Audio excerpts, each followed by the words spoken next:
नमस्कार दोस्तों, स्वागत है आप सभी का आपकी अपनी YouTube channel Shyam class study में। आज के इस वीडियो में बिहार पुलिस और मध्य प्रदेश पुलिस परीक्षा में पूछे जाने वाले साइंस के 30 अति महत्वपूर्ण प्रश्नों का प्रैक्टिस सेट लेकर के आया हूँ, जो आने वाली बिहार पुलिस और मध्य प्रदेश पुलिस परीक्षा के लिए अत्यंत महत्वपूर्ण प्रश्न हैं। अगर आप सभी लोग दिन रात मेहनत करके अपने एग्जाम की तैयारी कर रहे हैं तो आप सभी लोग हमारे इस प्रैक्टिस सेट में 15 प्रश्न सही करके जाना ही होगा। अगर आप 15 प्रश्न सही नहीं कर पाते तो अपना आप टाइम वेस्ट कर रहे हैं और अपना कीमती समय बर्बाद कर रहे हैं। तो आप प्रैक्टिस सेट को पूरा करिएगा। प्रैक्टिस सेट को पूरा करने के बाद आपको पता चल जाएगा कि आप टाइम पास कर रहे हैं या अपना टाइम का सदुपयोग कर रहे हैं। प्रैक्टिस सेट पसंद आता है तो वीडियो को आप लाइक कर दीजिएगा। चैनल को आपने सब्सक्राइब नहीं किया तो चैनल को ज़रूर सब्सक्राइब कर लीजिएगा। और इस प्रैक्टिस सेट को आप अपने सभी छोटे भाई बहनों के पास ज़रूर शेयर कर देना, जिससे वो भी लोग इस प्रैक्टिस सेट को लगाएं और उन लोगों को अपनी तैयारी का पता लग जाए कि उनकी तैयारी बिहार पुलिस परीक्षा और MP पुलिस परीक्षा के लिए कैसी चल रही है। तो इन्हीं बातों को ध्यान में रखते हुए शुरू करते हैं आज का अपना साइंस के 30 अति महत्वपूर्ण लूसेंट बुक का निचोड़। तो पहला क्वेश्चन है आपके सामने, राष्ट्रीय रासायनिक प्रयोगशाला स्थित है। तो कहाँ पर स्थित है राष्ट्रीय रासायनिक प्रयोगशाला, ये आपको बताना। तो ये स्थित है पुणे में। कहाँ पर है? पुणे में स्थित है राष्ट्रीय रासायनिक प्रयोगशाला। ऑप्शन नंबर सी इसका राइट आंसर हो जाएगा। अगला प्रश्न है आपके सामने कि बेरी नामक रोग निम्नलिखित विटामिन की कमी से होता है। तो किस विटामिन की कमी से बेरी रोग होता है, ये आपको बताना है। तो बेरी रोग होता है विटामिन B1 की कमी से। किसकी?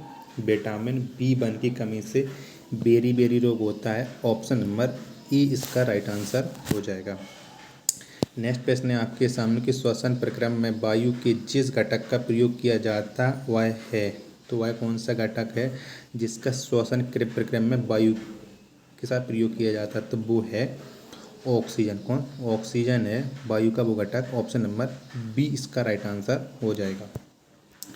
अगला प्रश्न है आपके सामने कि पौधे के लिए सबसे अच्छा उर्वरक है। तो पौधे के लिए सबसे अच्छा उर्वरक कौन सा है, ये आपको बताना है। तो पौधे के लिए सबसे अच्छा उर्वरक है कंपोस्ट। कौन सा है? कंपोस्ट है। ऑप्शन नंबर ए इसका राइट आंसर हो जाएगा। अगला प्रश्न है आपके सामने कि विद्युत चुम्बकों में निम्नलिखित धातु कम आती है। तो कौन सी धातु है विद्युत चुम्बकों में जो कम आती है? तो ये आती है नर्म लोहा। कौन से? नर्म लोहा कम आती है। ऑप्शन नंबर ए इसका राइट आंसर हो जाएगा। अगला प्रश्न है आपके सामने कि सबसे पुराना कीटाणुनाशी है। तो कौन सा है सबसे पुराना कीटाणुनाशी, ये आपको बताना है। तो सबसे पुराना कीटाणुनाशी है निकोटीन। कौन सा है? निकोटीन है। ऑप्शन नंबर सी इसका राइट आंसर हो जाएगा।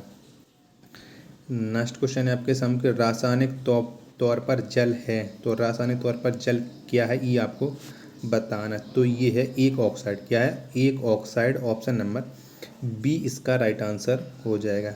फ्लंट कांच में होता है। तो क्या होता है फ्लंट कांच में, ये आपको बताना है। तो फ्लंट कांच में क्या होता है? तो इसमें होता है पोटेशियम कार्बोनेट। क्या? पोटेशियम कार्बोनेट होता है फ्लंट कांच में। ऑप्शन नंबर डी इसका राइट आंसर हो जाएगा। अगला प्रश्न है आपके सामने कि पेट्रोलियम में पाए जाने वाले हाइड्रोकार्बन के पृथक्करण में प्रायः कौन सी प्रक्रिया अपनाई जाती है? तो कौन सी प्रक्रिया अपनाई जाती है पेट्रोलियम में हाइड्रोकार्बन के पृथक्करण की? तो ये अपनाई जाती है प्रवाजी आसवन। क्या? प्रवाजी आसवन की प्रक्रिया अपनाई जाती है। ऑप्शन नंबर सी इसका राइट आंसर हो जाएगा। अगला है आपके सामने कि सबसे कम द्रव्यमान वाला कण है। तो कौन सा है सबसे कम द्रव्यमान वाला कण? तो सबसे कम द्रव्यमान वाला कण है फोटोन। कौन सा है? फोटोन है। ऑप्शन नंबर डी इसका राइट आंसर हो जाएगा।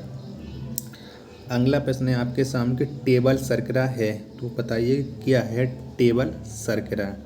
तो टेबल शर्करा है सुक्रोज। क्या है? सुक्रोज है टेबल शर्करा। ऑप्शन नंबर बी इसका राइट आंसर हो जाएगा।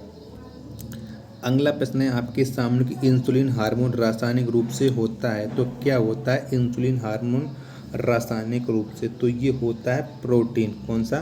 प्रोटीन होता है। ऑप्शन नंबर सी इसका राइट आंसर हो जाएगा।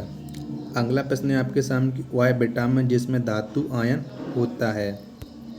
तो बताइए किस विटामिन में धातु आयन होता है। तो ये होता है विटामिन B12 में। किसमें?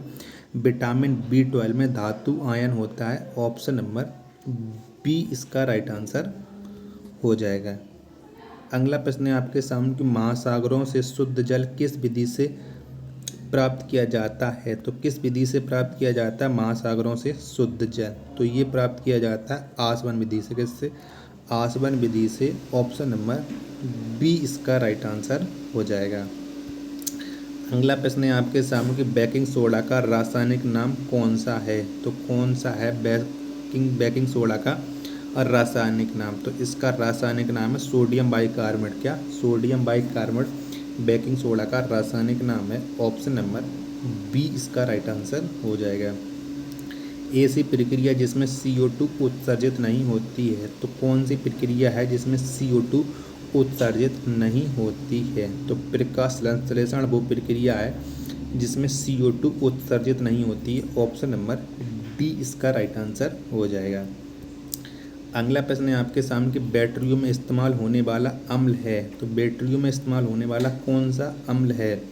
तो बैटरियों में इस्तेमाल होने वाला अम्ल है सल्फ्यूरिक अम्ल। कौन सा है? सल्फ्यूरिक अम्ल। ऑप्शन नंबर सी इसका राइट आंसर हो जाएगा। अगला है आपके सामने कि आभूषणों को बनाते समय सोने में मिलाई जाने वाली धातु है। तो कौन सी धातु मिलाई जाती है सोने में जब हम आभूषण बनाते हैं? तो ये मिलाई जाती है तांबा। क्या? तांबा मिलाया जाता है सोने में। ऑप्शन नंबर डी इसका राइट आंसर हो जाएगा। अगला प्रश्न है आपके सामने कि पीएच प्रदर्शित करता है। तो बताइए कि पीएच क्या प्रदर्शित करता है? तो पीएच प्रदर्शित करता है विलयन की अम्लता तथा क्षारकता। क्या? विलयन की अम्लता तथा क्षारकता। ऑप्शन नंबर सी इसका राइट आंसर हो जाएगा। अगला है आपके सामने कि प्रोड्यूसर गैस रासायनिक रूप में निर्मित होती है। तो प्रोड्यूसर गैस रासायनिक रूप में किस में निर्मित होती है? तो ये होती है CO+N2। ऑप्शन नंबर बी इसका रासायनिक आंसर हो जाएगा। अगला प्रश्न है आपके सामने कि लोहे अयस्क से लोहे का उत्पादन निम्नलिखित प्रक्रिया से होता है। तो कौन सी प्रक्रिया से लोहे का उत्पादन होता है लोहे अयस्क से? तो ये होता है अपचयन प्रक्रिया से। किससे? अपचयन प्रक्रिया से। ऑप्शन नंबर बी इसका राइट आंसर हो जाएगा। नेक्स्ट है आपके सामने कि जल के स्वच्छ विलयन नहीं बनने वाला यौगिक है। तो जल के साथ स्वच्छ विलयन बनने वाला कौन सा यौगिक नहीं है? तो ये है बेंजोइक अम्ल। कौन सा? बेंजोइक अम्ल। ऑप्शन नंबर ए इसका राइट आंसर हो जाएगा। नेक्स्ट प्रश्न है आपके सामने कि शर्करा विलयन के किण्वन से बनने वाली गैस है। तो शर्करा विलयन के किण्वन से कौन सी गैस बनती है? तो इससे बनती है कार्बन डाइऑक्साइड। कौन सी? कार्बन डाइऑक्साइड गैस बनती है। ऑप्शन नंबर सी इसका राइट आंसर हो जाएगा। नेक्स्ट है आपके सामने कि डोलोमाइट किसका अयस्क है। तो किसका अयस्क है डोलोमाइट? ये आपको बताना है। तो डोलोमाइट अयस्क है मैग्नीशियम का। किसका? मैग्नीशियम का अयस्क है। ऑप्शन नंबर सी इसका राइट आंसर हो जाएगा। अगला प्रश्न है आपके सामने कि वनस्पति घी के औद्योगिक उत्पादन की प्रक्रिया में शामिल है। तो वनस्पति घी के औद्योगिक उत्पादन की प्रक्रिया में क्या शामिल? तो इसकी प्रक्रिया में शामिल है अपचयन। अपचयन शामिल है। ऑप्शन नंबर बी इसका राइट आंसर हो जाएगा। नेक्स्ट है आपके सामने कि हाइड्रोजन के कितने समस्थानिक हैं। तो हाइड्रोजन के कितने समस्थानिक हैं ये आपको बताना है। तो हाइड्रोजन के 3 समस्थानिक। कितने हैं? 3 हैं। ऑप्शन नंबर सी इसका राइट आंसर हो जाएगा। अगला प्रश्न है आपके सामने कि खाद्य परीक्षण के रूप में सर्वाधिक उपयोग में लाया जाने वाला पदार्थ है। तो किस पदार्थ का उपयोग किया जाता है खाद्य परीक्षण में? तो ये किया जाता है बेंजोइक अम्ल का। किसका? बेंजोइक अम्ल का। ऑप्शन नंबर डी इसका राइट आंसर हो जाएगा। अगला क्वेश्चन है आपके सामने कि फोटोग्राफी में काम आने वाला हाइपो का रासायनिक रूप है। तो क्या है उसका रासायनिक रूप जो फोटोग्राफी में काम आने वाला हाइपो है? तो इसका रासायनिक नाम है सोडियम थायोसल्फेट। क्या? Sodium thiosulphate. Option number B इसका राइट आंसर हो जाएगा। नेक्स्ट है आपके सामने एस्पिरिन का रासायनिक संगठन है। तो क्या है एस्पिरिन का रासायनिक संगठन? तो इसका रासायनिक संगठन है एसिटाइल सैलिसिलिक अम्ल। क्या है? एसिटिलिक सैलिसिलिक अम्ल। ऑप्शन नंबर सी इसका राइट आंसर हो जाएगा। सर्वाधिक आघातवर्ध धातु है तो कौन सी है? सर्वाधिक आघातवर्ध धातु तो ये है सोना। क्या है? सोना है सर्वाधिक आघातवर्ध धातु। ऑप्शन नंबर डी इसका राइट आंसर हो जाएगा। तो अब आप बताएं कि आपने हमारे इस प्रैक्टिस सेट में कितने प्रश्न सही किए और आपको ये वीडियो कैसी लगी। वीडियो पसंद आई हो तो वीडियो को आप लाइक कर दीजिएगा। चैनल को आपने अभी तक सब्सक्राइब नहीं किया तो चैनल को जरूर सब्सक्राइब कर लीजिएगा। मिलते हैं अपने नेक्स्ट प्रैक्टिस सेट में, तब तक के लिए धन्यवाद। जय हिंद करे साथ।